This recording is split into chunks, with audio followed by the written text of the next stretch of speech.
Good morning. Thanks for waking up with us on this MLK weekend. I'm Monica Coleman. Now to your top stories. A man from Orangevale is behind bars this morning after police say he set up a number of explosives along highways in El Dorado and Sacramento County. This morning, Stockton police are trying to find the person or people who shot into a home. It happened just before 5 this Saturday afternoon. Police say there were 11 people inside this home at the time. Take a look. It happened here on Stanfield Drive in North Stockton. The accused 10-year-old shooter was arrested but is not facing charges anymore. The boy's father was arrested in connection to the shooting and is facing gun and child endangerment charges. Very few details about the case have been released because it involves children.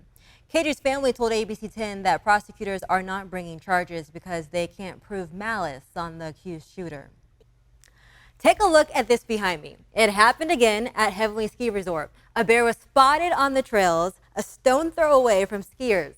ABC 10's Luke Clary spoke with one woman who took this video. She says it was all a little bit too close for comfort. That's good advice, according to Heavenly Resort. In a statement to ABC 10, the resort says, quote, "Thankfully, interactions between guests and bears are infrequent, as these animals usually move on quickly," end quote. If you see a bear on the slope, the resort asks that you give them space and keep your distance. The past year has been a big one in the movie industry. From movies like The Color Purple to the Barbie movie, we saw it all. And that brings us to today. It's going to be an important one in Southern California. That's because the Critics' Choice Awards are happening tonight. And ABC 10's Marcus Allen is in Santa Monica this morning where the awards ceremony is being held. Mark, good morning. Champagne and ice cream for the biggest stars. What a good combination. But before I let you go, Mark, tell me the underdog wins that you think are going to come through. What's your thoughts?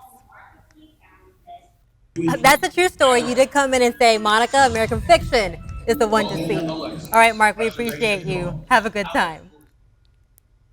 And now to the countdown to the Iowa caucus. We are just a day away from the Iowa caucuses, and Republican presidential hopefuls are making their final pitch to voters. It's a crucial weekend for them, but the cold weather could hurt the voter turnout Monday evening. Here's ABC's M. Nguyen with more. Turning now to your dollars and cents. It's being called the biggest year of bird flu in California by the Poultry Federation. For a second year in a row, the bird flu is creating egg shortages and unstable prices for you at the store.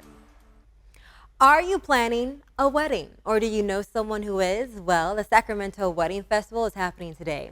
Here's what you need to know. The past year has been a big one in the movie industry. From movies like The Color Purple to the Barbie movie, we saw it all. And that brings us to today. It's going to be an important one down in Southern California. That's because the Critics' Choice Awards are happening tonight. Let's go ahead and check in with my friend Marcus Allen. He's in Santa Monica this morning where the award ceremony is being held. Mark, good morning.